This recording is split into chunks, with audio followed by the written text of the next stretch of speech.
Hello friends, welcome to my channel smart knowledge world. और friends, आज मैं फिर से आपके लिए एक वीडियो लेकर आई हूँ और आज का जो मेरा वीडियो है वो है एक्सेल पर। जी हाँ, आज हम बात करेंगे MS एक्सेल के बारे में।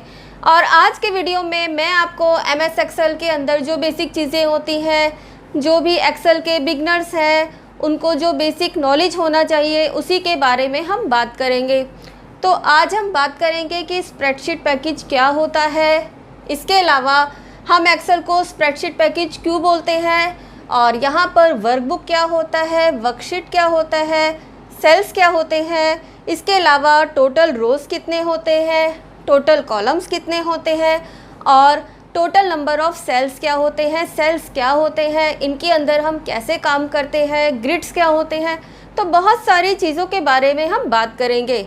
ये वीडियो मेरा उन बिगनर्स के लिए जो एक्सेल सीखना चाहते हैं, जिन्हें एक्सेल की स्क्रीन से खोलते ही डर लगता है, तो उन्हीं लोगों के लिए है ये आज का वीडियो। तो ये वीडियो आपके बहुत काम आएगा। तो हमारे चैनल पर बने रहने के लिए, इसी तरह के इम्पॉर्टेंट वीडियोस को देखने के लिए सबसे पहले हमारे चैनल स्मार्ट नॉलेज वर्ल्ड को अभी सब्सक्राइब कीजिए और नोटिफिकेशन बेल को दबाना बिल्कुल ना भूलिए, ताकि नेक्स्ट वीडियोस की जानकारी आप पाते रहे। तो चलिए शुरू करते हैं हम आज का टॉपिक। तो सबसे पहले, जैसे मैंने आपको बताया कि एक्सेल एक स्प्रेडशीट पैकेज है। तो फ्रेंड्स, स्प्रेडशीट पैकेज का मीनिंग क्या होता है कि एक्सेल में जो फाइल होता है, जब हम एक्सेल को खोलते हैं तो हमारे पास जो भी फाइल वहाँ पर काम करने के लिए आता है वो डिवाइड होता है रोज़ एंड कॉलम्स में।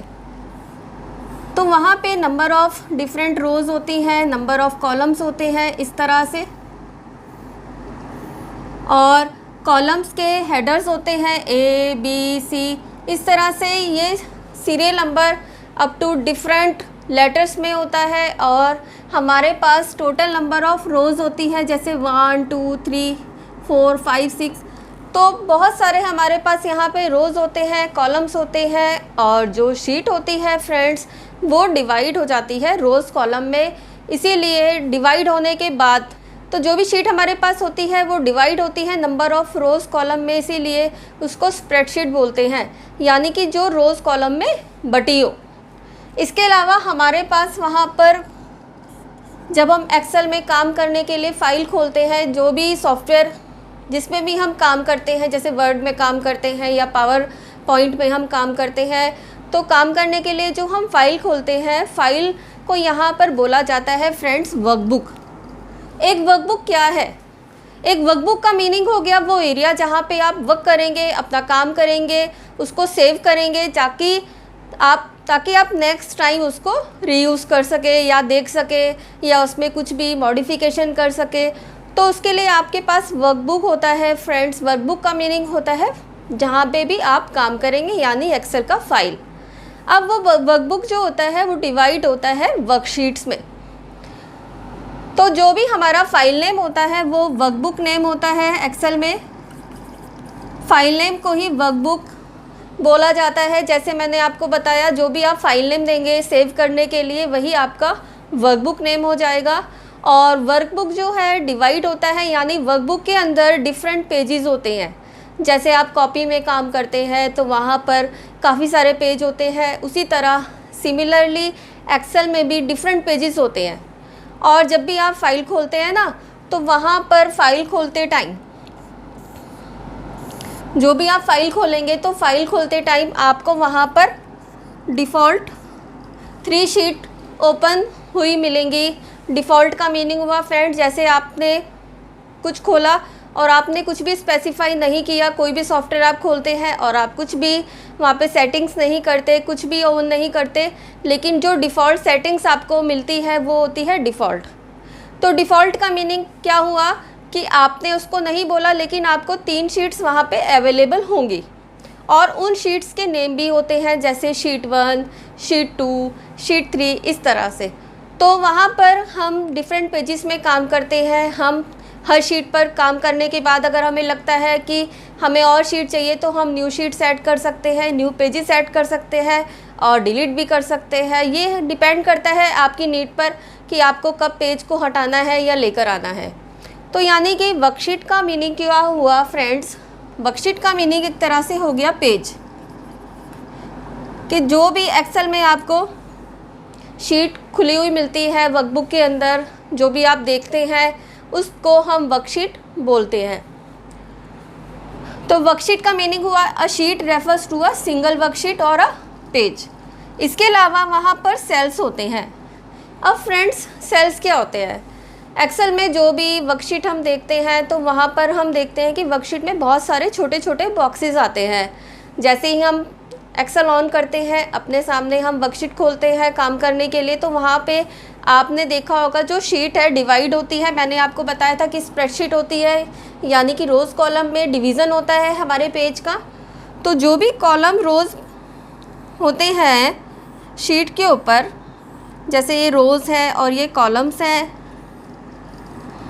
तो जहाँ पर भी एक रो कॉलम इंटरसेक्ट यानी मिलता है, पॉइंट बनाता है, उसी जगह को सेल बोलते हैं। तो ये जो छोटे छोटे बॉक्सेस हम देख रहे हैं ये होते हैं सेल्स। और फ्रेंड्स, हर सेल को, हर रो को और हर कॉलम को हम एक एड्रेस से जानते हैं एक्सेल में, क्योंकि जब हम उन पर फार्मूलाज लगाएंगे या कोई हम कमांड देंगे तो हम किसके लिए कमांड दे रहे हैं, किस रो के लिए दे रहे हैं, किस कॉलम के लिए दे रहे हैं, इसके लिए हमें रो और कॉलम का एक एड्रेस हमें वहाँ पे लिखना होता है। और सेल के साथ भी हम एड्रेस यूज़ करते हैं। तो जैसे कि अगर हम बात करें किसी भी सेल के बारे में, सपोज़ ये कॉलम्स है A B C D और E, और यहाँ पे रोज़ नंबर है 1 2 3 4। और अगर हम बात करें इस सेल को पॉइंट करने की, तो हम इसको कैसे फार्मूला में अप्लाई करेंगे, इसको पॉइंट करेंगे, यानी कि इसका जो कॉलम हेडर है B और इसका जो रो नंबर है उससे हम इस सेल के एड्रेस को डिनोट करते हैं, बताते हैं। तो इस सेल का एड्रेस हो गया फ्रेंड्स B2। तो जो भी सेल एड्रेस होता है उसका एक एड्रेस जानने के लिए हम उसका column header plus row number को हम बोलते हैं, लेकिन कॉलम हेडर फ्रेंड्स हम पहले बोलेंगे और रो नंबर को हम बाद में, तो उसको हम बोलेंगे सेल। तो एक्सेल में हमारे पास बहुत सारे सेल्स होते हैं। और जो टोटल रोज़ मैंने आपको बताया फ्रेंड्स कि एक्सेल्स में हम काम करते हैं रोज़ कॉलम्स में, और वहाँ पर जो टोटल नंबर ऑफ़ रोज़ होती हैं फ्रेंड्स वो होती है 10। तो टोटल रोज़ हो गई एक्सेल में 10,48,576, और जो कॉलम्स होते हैं 16,384 कॉलम्स होते हैं हमारे पास टोटल एक्सेल के अंदर। इसके अलावा फ्रेंड्स, अब हम बात करें सेल की, तो अगर हम रोज़ कॉलम को मल्टीप्लाई करते तो ये जो फिगर हमारे पास आता है ये होता है नंबर ऑफ़ सेल्स, एक्सेल के टोटल सेल्स। तो फ्रेंड्स, यहाँ पर इतने सेल्स हमारे पास होते हैं। और एक्सेल के अंदर स्प्रेडशीट पैकेज के अंदर हम क्या करते हैं, हम जितना भी काम करते हैं वो सब टेबल वाइज, यानी कि हम डेटाबेस बनाते हैं जिसके अंदर हम टेबल्स क्रिएट करते हैं, जिसके अंदर हम फील्ड्स को लेंगे या फिर हम डेटाबेस बनाएंगे या हम एक टेबल बनाना है। टेबल का मीनिंग क्या हुआ फ्रेंड्स, जहाँ पर आप अपने डेटा को रोज़ कॉलम वाइज रखते हैं। जैसे कि आपने किसी स्टूडेंट का डेटा कलेक्ट करना है तो वहाँ पे आप क्या क्या कलेक्ट करेंगे, उसका रोल नंबर, उसका नेम हो गया, उसका फादर्स नेम हो गया, मोबाइल नंबर हो गया, एड्रेस हो गया। तो इस तरह से ईमेल आईडी ले सकते हैं। तो फ्रेंड्स, इस तरह से हम एक्सेल के अंदर डेटाबेस बनाते हैं। और डेटाबेस बनाने के लिए हमें कॉलम्स नेम सेलेक्ट करने होते हैं, और जब हम उनसे रिलेटेड इन्फॉर्मेशन को फीड करते हैं तो वो हमें रिकॉर्ड बना कर देती है। तो इस तरह से हम एक्सेल्स में रिकॉर्ड्स को रखते हैं अपने डेटाबेस को।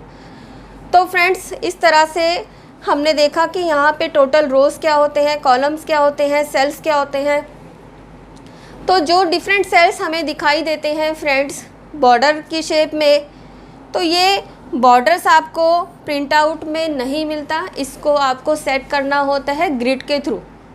अगर आपने अपनी फ़ाइल का ग्रिड सेट किया हुआ है, अपनी वर्कशीट का आपने ग्रिड सेट किया है और उसे ऑन रखा हुआ है, या फिर आपने उसको बॉर्डर दिया हुआ है, तो ही आपको ये प्रिंट में मिलेगा। तो ये जो लाइंस हमें नज़र आ रही हैं, ये जो बॉर्डर लाइंस हमें नज़र आ रही हैं, एक्सेल में डिफ़ॉल्ट ही ऑफ होती हैं। जब तक आप इन्हें ऑन नहीं करेंगे तब तक आपको प्रिंट आउट में ये ग्रिड नहीं मिलेगा। और इसे क्या बोलते हैं फ्रेंड्स? इन लाइंस को हम बोलते हैं ग्रिड। तो फ्रेंड्स, आज के वीडियो में हमने MS एक्सेल की बहुत ही छोटे छोटे टर्म्स के बारे में, जो बेसिक टर्म्स हैं, जो बिल्कुल बिगनर्स हैं, जिन्हें एक्सेल से डर लगता है, तो वो इन टर्म्स को जानेंगे और एक्सेल में इजीली फ्रेंडली होकर अपना काम कर सकते हैं। ये सारी चीज़ें पढ़ने के बाद जान सकते हैं कि एक्सेल में कितने रोज़ होते हैं, कितने कॉलम्स होते हैं, कितने सेल्स होते हैं, और वर्कबुक क्या होता है, वर्कशीट क्या होता है। तो यही सब था आज के वीडियो में। तो ये था आज का वीडियो, और अगर आपको हमारा ये वीडियो पसंद आए तो हमारे वीडियो को ज़रूर लाइक कीजिए, ज़्यादा से ज़्यादा शेयर कीजिए। और हाँ, लेकिन अभी तक आपने हमारे चैनल को अगर सब्सक्राइब नहीं किया तो स्मार्ट नॉलेज वर्ल्ड को सब्सक्राइब कीजिए।